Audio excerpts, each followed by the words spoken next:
and welcome on the Barricades. This is a podcast produced by Eastern European journalists and academics. I am Maria Cernat, your host, an academic from Bucharest, Romania.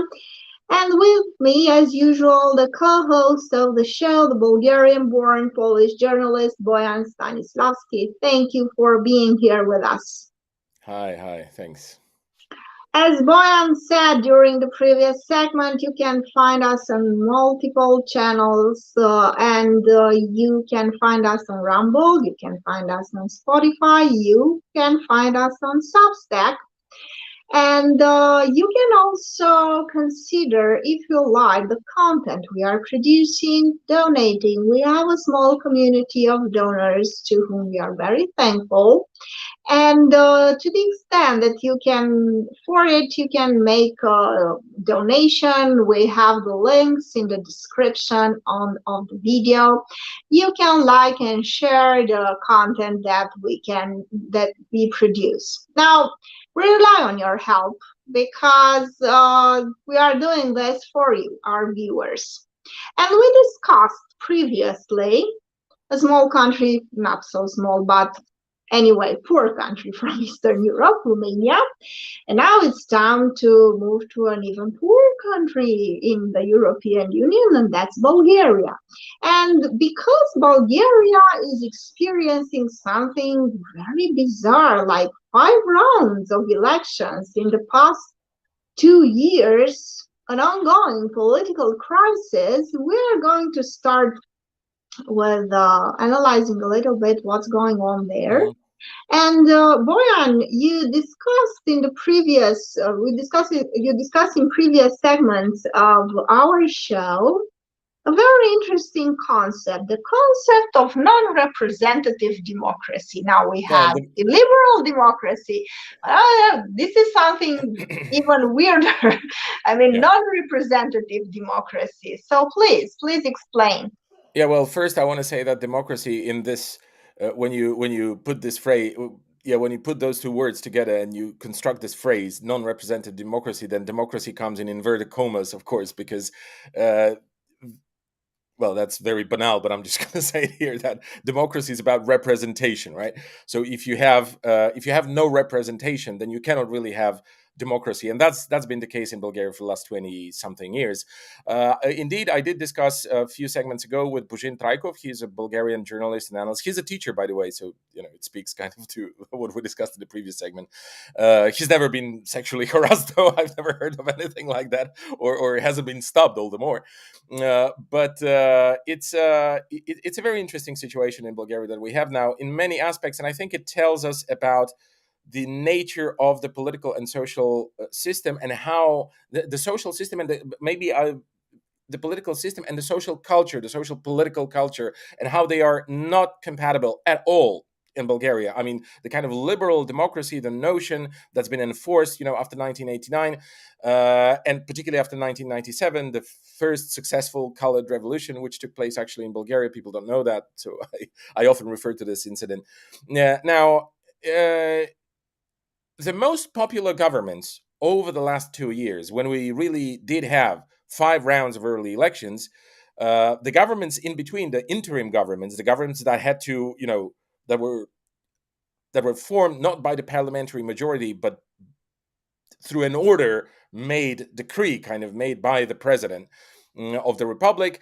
They formed what they refer to in Bulgaria as technical government, because it technically has to make sure that there's an institutional, political, and formal continuation of the statehood, right? Like, you cannot have a state which is not governed by anyone.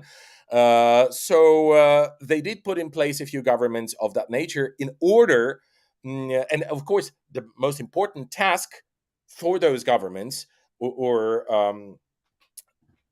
well, the only task really politically ahead of them, was to organize another round of elections. That was the most important thing. But of course, there were many other aspects, like the budget, like, all kinds of things, in relation to the war in Ukraine, in relation to the European Union. So it's not like you can, put the ministers together and they will just deliberate about like when are we going to have the next elections. They really have to run the country, and they have to run the economy to the extent that it's possible, of course, with certain limitations. But let me tell you what, those appointed governments were much more popular in the society than the governments that were created through general elections. Yeah. So it tells you something that, and yeah, look, it's not because in the Western media, you're going to read analysis like, oh, the Bulgarians, they enjoy authoritarianism, they love authoritarianism, and this is why. Of course, I'm simplifying. I mean, no one's writing what I'm saying here word for word, but this is the general conclusion. When you read people writing about Bulgaria, you can see they have no idea about what about the society, the culture, and the history of the country that they're writing about. But they're just looking at everything through Western spectacles. Like, okay, so if in Canada we had a situation like that, Canada, for example, or Australia, I don't know, France, then we, Mhm. oh, those people are now favoring authoritarianism because they like governments that were appointed more than governments were which would emerge through elections that they themselves take part in, right? So this might sound logical on the surface, but it's not, because people are not driven to make political choices by some kind of philosophical concepts, deliberations, and afterthoughts about whether they take part in something or not. Like, their first instance is whether something works or not, and that is just the general reaction. That's, I don't know, probably biology even. Like, if something works, then it works, then it makes sense for it to continue. It doesn't matter whether it's like perceived as authoritarian by some journalists or analysts or politicians or other people like influencers, opinion leaders in the West. It doesn't matter. It doesn't matter to Bulgarians. It doesn't matter to most people, really. Especially in Eastern Europe. If something works, it works, it's great, it has to continue working. So, this is, I think, a very healthy attitude from the side of the people. It shows that they understand the good thing and the bad thing and the functioning and malfunctioning things in politics. They understood and immediately grasped, okay, the fact that those governments appointed by the president, they seem to be free from all the oligarchic pressure from different oligarchic centers in Bulgaria and abroad. And they're free because they don't come from those parties who don't represent people but represent some kind of oligarchic circle. So they're free to do whatever they want. Well, of course, not totally. It's not like free for all, but they are able to take some political action in order to improve the situation in the country. And this was the case with the first interim government in Bulgaria, which was appointed after the failed elections April 2nd, 2 years ago. So, and then things started to deteriorate. I don't have the time to go through all of it.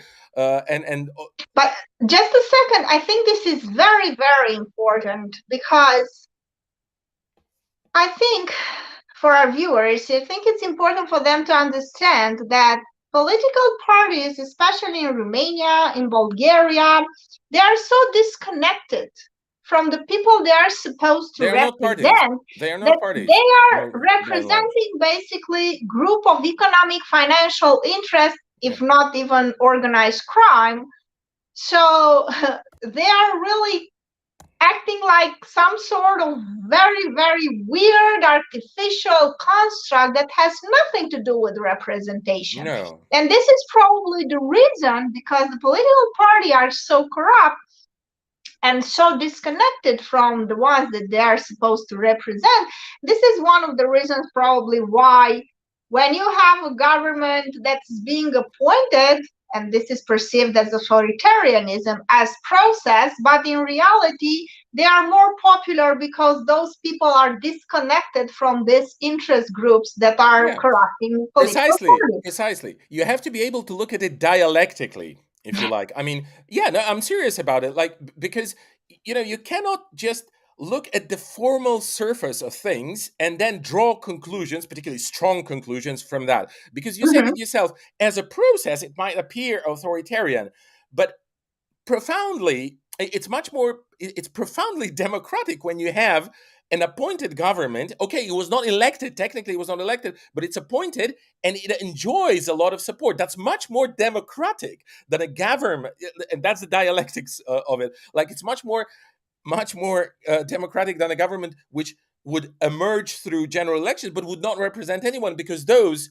that participate in the elections, I mean, I'm talking about the parties and coalitions and stuff, they don't represent anyone in the Bulgarian society. And this is why I said, when you were talking about, the parties in Bulgaria or Romania or other countries of Eastern Europe not being like what they supposed to be, well, that's a problem. They're not parties. And this is the thing. Again, you cannot just look formally at the very kind of surface of things. Oh, this is that party and that party. And then, that doesn't give you any kind of insight into the things. That's just technicalities. And if you entertain technicalities and draw conclusions from it, then you're just an ignorant person and you don't understand about politics and about social processes and so on. So this is one thing. Second thing I want to say is that people complain, especially in Western press, Western media, they complain, oh, but Bulgarians, they don't go to vote.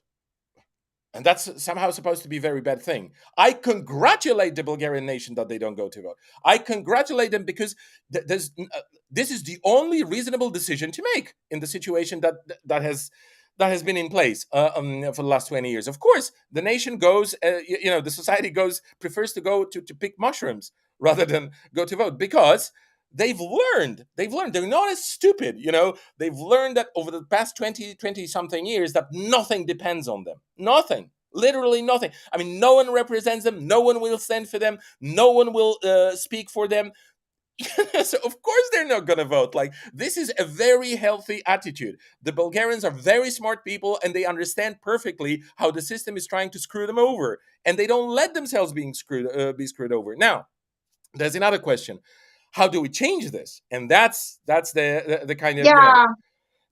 because I would say this is very dangerous in a sense that if you pervert democracy and you persist in presenting this fakery as democracy, the risk here is that people are going to go for extremist parties, right-wing parties that truly will bring authoritarianism. yeah, I know, but I know this is all possible. They could vote for the left, for the right, more extreme, less extreme. We could, there's a lot of speculation that we can make on the basis of what's, the history of the country, not least.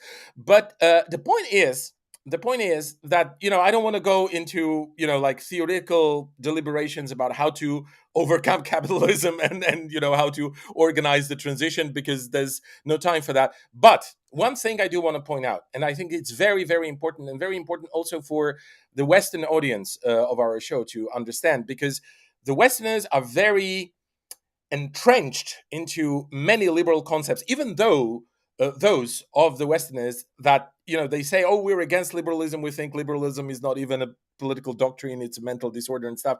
Liberalism has been there for such a long time that many liberal concepts, ideas, perception models, are there. And that's okay. I'm not trying to blame anyone. I also have certain, because of the systems I've lived in, I might have some kind of flaws in my perception and understanding of the world and political processes. I'm just saying that because one of the elements of the transition to wherever we go, even reforming the current system, if you like, or I don't know, limiting the oligarchic rampage in Bulgaria, not necessarily overthrowing capitalism immediately, but whatever you want to do, even if you want to mildly modify what's in place, or if you want to, overthrow it completely and put a different system in place, no matter like where are we going to be going, and no matter whether we're going to have like a leftist, like far left or far right government, we are going to go through a phase of illiberalism. There will not be, free for all kind of thing, constant voting every couple of months and stuff like that. This is, I mean, we can have that, but this isn't going to lead us anywhere. If we are going to change anything, then we will need some organization, some party, some leader who is going at least to crush the oligarchs. I mean, how are you going to do that with, liberal instruments? This is not possible, because liberalism doesn't offer any kind of set of political options for you to confront the capital. You can't do that, because this is not how, like in a liberal organization of society and state, you cannot even tell a company what to do, let alone, kind of crush a big capital center run by 1, 2, or 3 oligarchs. You cannot do that. So we will pass through some illiberalism, and that's there's no way that it will not happen. I mean, I unless my imagination is poor and maybe there are some options, but I don't believe that. So And this and is this is very interesting what and you're this is saying. yeah, and this is really important because it's important to understand that our purpose. I mean, our goal, is as political commentators and as observers of the political sphere in Eastern Europe is not to cry, weep over, oh my God, authoritarianism. They're going to prevent elections from happening in the next 6 months or something. We've had enough elections now. Okay, we've had a lot of elections. That's okay, enough. Like, we've seen what happens, what comes out of it. Now it's time for someone to actually take care of stuff. And now this is one thing. And second thing is, like, guys, let's be honest about it. Like, let's be absolutely honest. If anyone is going to want to rule in Bulgaria without being pressured from all those spots, centers of power, centers of oligarchic wealth, international centers of power, like the American embassy, not least in Bulgaria, if you will want to have some kind of political self-determination, if you like, if you will really want to impose some kind of drastic reforms on on the Bulgarian political system, you will not only have to use authoritarian methods, but moreover, you will have to confront more and more an increasing amount of pressure from various centers.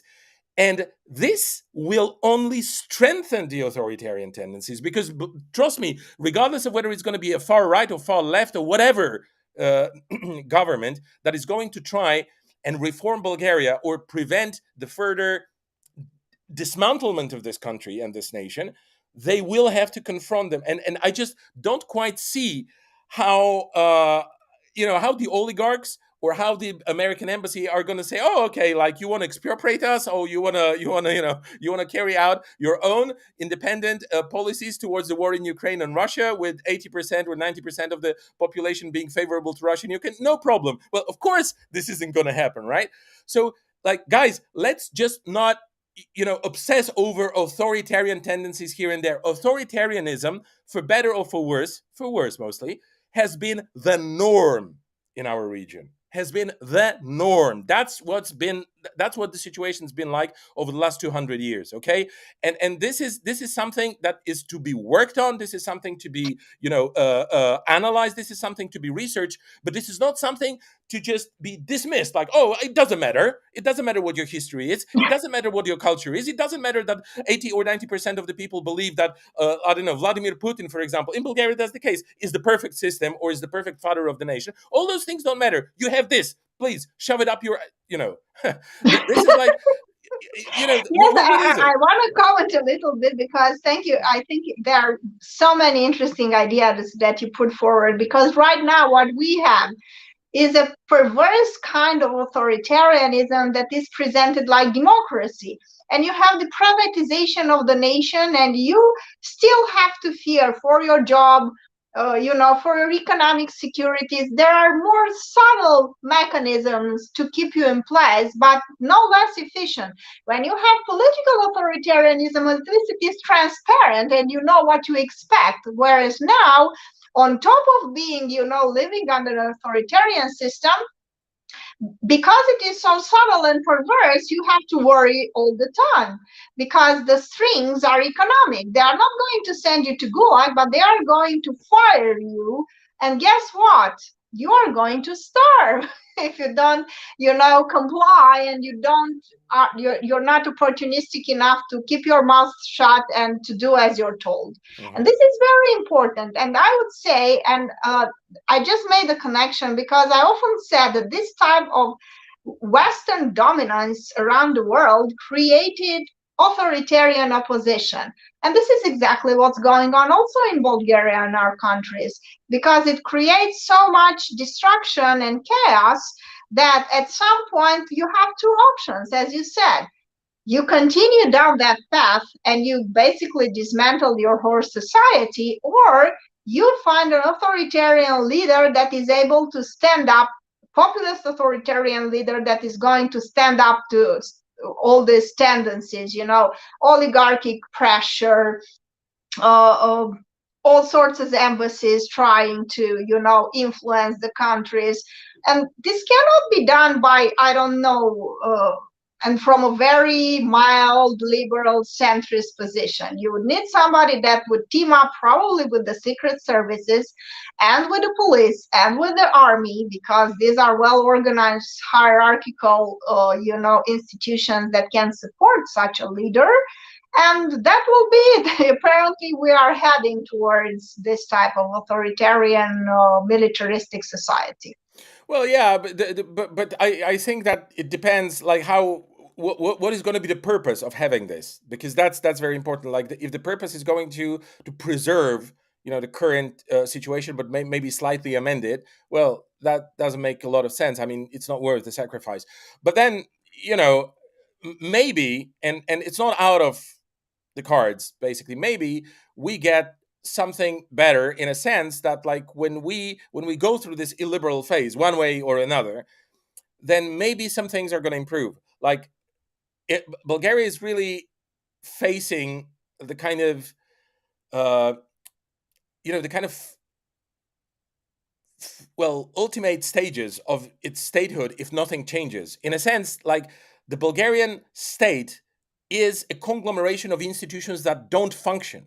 They are just absolutely dysfunctional. I mean, nothing public works. Okay, and there are two elements here. One is that people are running away from this country massively. We've had, like, an exodus of about 3 million people over the last 30 years, which is one third of the society, which is a horrendous um, incident, basically, or process.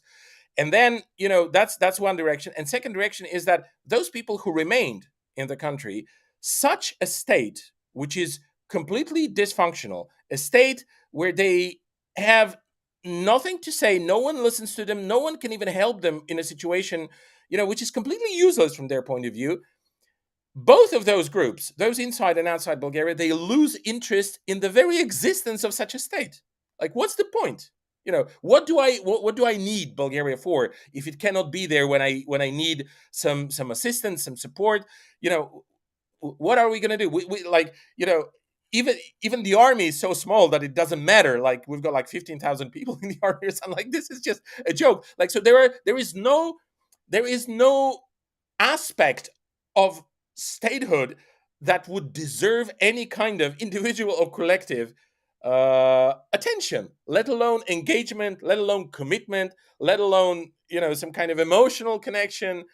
Yeah, Yes, yes, that you're perfectly right. But then again, let's go to Poland, because in mhm, Poland, apparently, you have a right-wing, yeah, chairman of the state, that is yeah, Yaroslav Kaczynski, and you have some sort of yeah. authoritarianism, and it is there not to change but to preserve actually this type of fake democracy. And then apparently, they are changing the fundamental structures, but they still keep in place, the appearance of a democracy. That's very weird. Yeah, I do agree with you that Poland is an authoritarian state, and that we have an authoritarian government in place, ran by this chairman of the state, as I like to call him. He's the chairman of the party, of the ruling party. It's called Law and Justice. The name of the party gives you a sense of what things Law are and about. Justice. Law, I think it was a movie. It was a movie back in the 90s that was called Law and Justice. I I don't don't know know. that. I Probably know they that. got their inspiration from Yeah, well, there. I don't know where they get their inspiration. I think that they took it from, if I were to guess, they took it from the general culture. I mean, people in Eastern Europe, and that's another thing that the Westerners have to understand, are not, they don't like experiments and surprises. That's just in our DNA. And you can analyze it. You can write 2 or 3 or 10 PhDs, probably, sociology, about it, about the sociology of it, right? We love stability. Stability is the most important thing for us. That things are stable, and that they are somehow predictable. The next day is certain, even if it's going to be worse than today. That we know what's going to happen. This is how people in Eastern Europe think. This is how people in Russia, in Bulgaria, in Poland, Hungary, they think the same. That's one of the things which connect us, Eastern Europeans.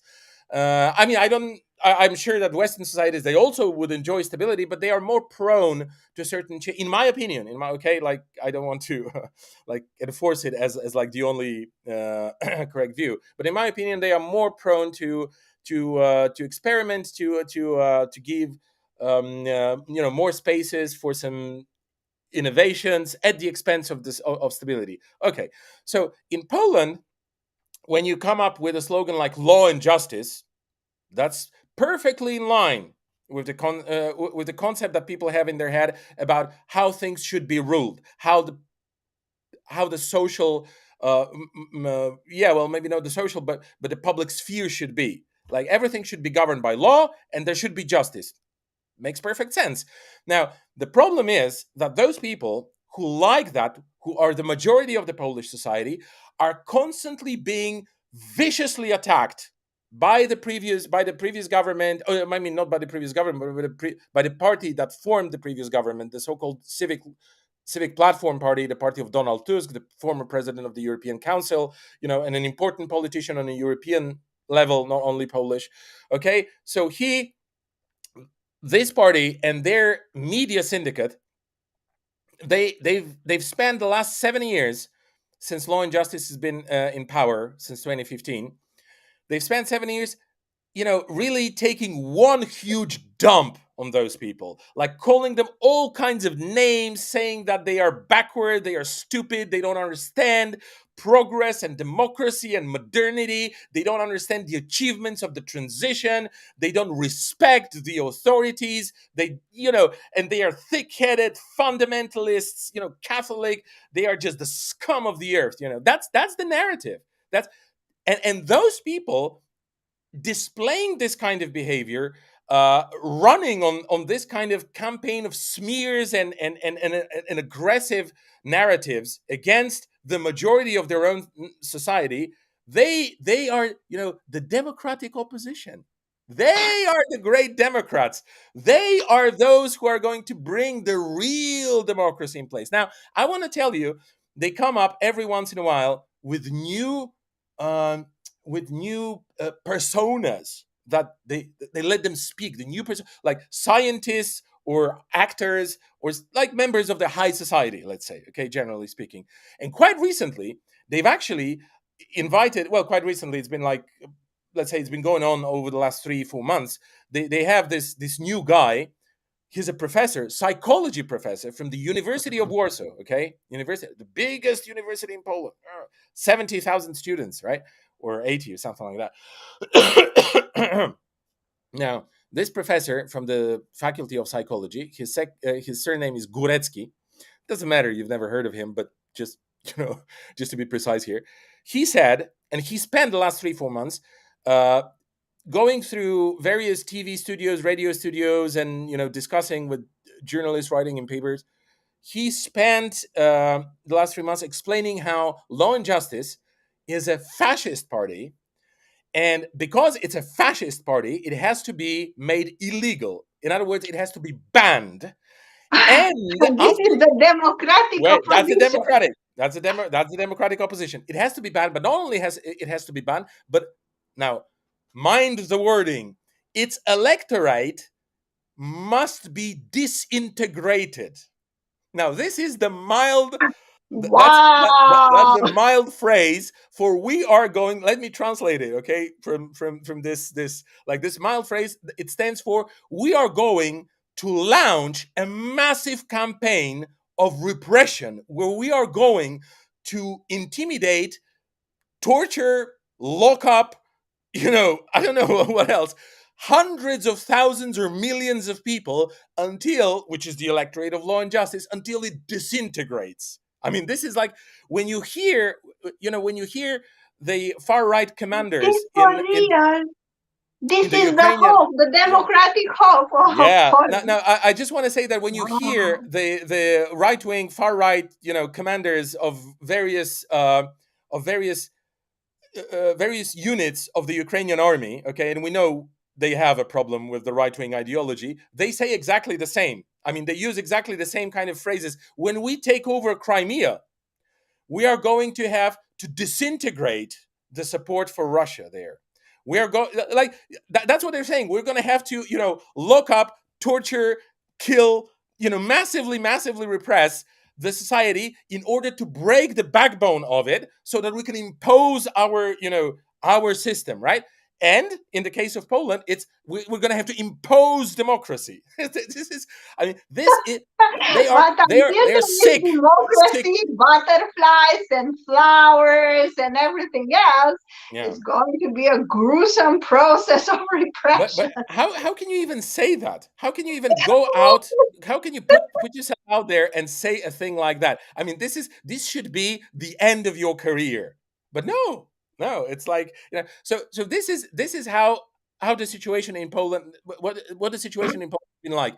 And of course, at the bottom of it is the utter ignorance of the politicians. I mean, I've said that many times. They are very stupid people, and they're spin doctors and everything. They are just a bunch of idiots. And the problem is that the party of Donald Tusk and his advisors and his, millionaires and his people there, they don't understand why people support law and justice, because they think that the entire society looks like they imagine it. You remember this lawyer from Hungary was on our program, MS Shilagi. I hope I'm pronouncing her name remotely Yes, correctly. MSS Yeah, Silagi, exactly. da. She was in our program, and she said that all the sociologists, when Orban came to power, all the sociologists, all the scientists, all the social psychologists, all the academics, everybody was taken aback, going like, oh my god, Orban is here. What's going on with this society? And she's like, bitches, you are supposed to know what the society is like. You are the sociologists. You have the PhDs. You have all those things. You didn't know? You were not able to predict? What are your diplomas worth? Nothing. And that's exactly the essence of it. The credentials for being part of the elite in Eastern Europe, and in particular in Poland, are worth zero. Zero. The current academic, the current analytical, the current political elite in Poland, they should all give it up. They should all give up their diplomas. They should give up their, whatever credentials they've had in order to get to the positions of high society, because they don't understand anything. I mean, you get this Professor Górecki that I just mentioned. He's a prof in the biggest Polish university, and he says things like that, right? So we have a very profound, deep problem with, again, we've discussed that in the previous program, with the notion of representation. Those people in the Polish elite, they only represent themselves and the mythology about themselves that they've developed in their heads, and they want to enforce it on the rest of the society. And we call it democracy, and the European Union supports that. They support it. The United States support that. Okay, the biggest mainstream media in the world, they support that. And they give you stories like, oh, there's a great, fantastic, magnificent liberal opposition. Well, I told you what the liberalism of this opposition is all about, right? That wants to repress the electorate of law and justice until it is finished. Yes, and this is the connection between Poland and Bulgaria here. Those centers of power which are completely detached from the Polish reality, from the cultural reality, from the political reality, from the social reality, from the economic reality, most of all. Those elites, they develop. Some people say they are they hate their own nation. That's true, but it's not devised on ideological basis. This is what happens as a natural development of the process. They start hating their nation, they start hating their people, they start hating their country, not because they that was their initial standpoint, that's what they are like, but because they think that everything around them should be projection of what they think about Poland and about the society and about the institutions, about the business, about the economy. And because the reality asserts itself, because the reality kicks in, and part of that reality are the people. You cannot have you cannot hate an economic process. I mean, you can hate it, you might not like it, but you cannot influence it in any way, because this is a non-living thing, right? I mean, if there's an inflation, you can hate it, but you cannot influence it by your hatred. But when you have people, oh, that's a very great material to be hated and to be disdained, right? I mean, this is like it's not because of the economic process, which I cannot influence with my hatred. It's not because of this or that decision, Mhm, political mhm. decision that's been taken. It's not because of this or that institution that is not functioning or is functioning. It's not because of the European Union. It's not because of American imperialism. All those things, they are immune to my hatred. I cannot spit at them, effectively. And quite honestly, you cannot spit effectively even at the people, but at least you can imagine that they are hurt Yes, by your exactly. spitting, right? So like it's all projection, a spiral of projections. And where you get by that is that you just end up hating your country, hating your people. And of course, the reaction to that is Law and Justice and other far right parties going like, those people are anti-Polish. Those people are against the Polish nation. Those people are against the Polish state. And now when you come to look at it, it's not like they don't have a point. Yes, exactly. And I will tell you a little bit, being an academic for the past 2 decades, I can tell you that this whole system where you have to use others to get points for you, to get grants for you, incentivizes a kind of selfish, almost psychopathic behavior on the part of academics who are not there to share knowledge, who are not there to serve the society, but are there to use the society, use marginalized group, to use all sorts of categories to write articles, to build a career for themselves, so together, to amass as much symbolic power as they can. And this is a very perverse way to destroy academia and transform it into a place where people are there for themselves and only for themselves, and are there to use society to somehow get grants, points, all sorts of achievement, but not to care about it, not to be there to share, to be a humble intellectual servant of your society. No, no, that's not the case. And this is why you have all sorts of pathologies, I would say, of academia. And in Eastern Europe, coupled with all sorts of authoritarianisms, you get this very interesting show, where people are just displaying with no unhinged, manifestations of hatred and quite fascistic, Yeah. behavior. I really think. By the way, I perhaps let me make that point kind of provocative, maybe to some of our viewers, and particularly those who live in Poland and understand the Polish reality. But really, when you look at the, there's a lot of hue and cry over how Kaczynski is installing some kind of fascist dictatorship in Poland. I mean, fascist.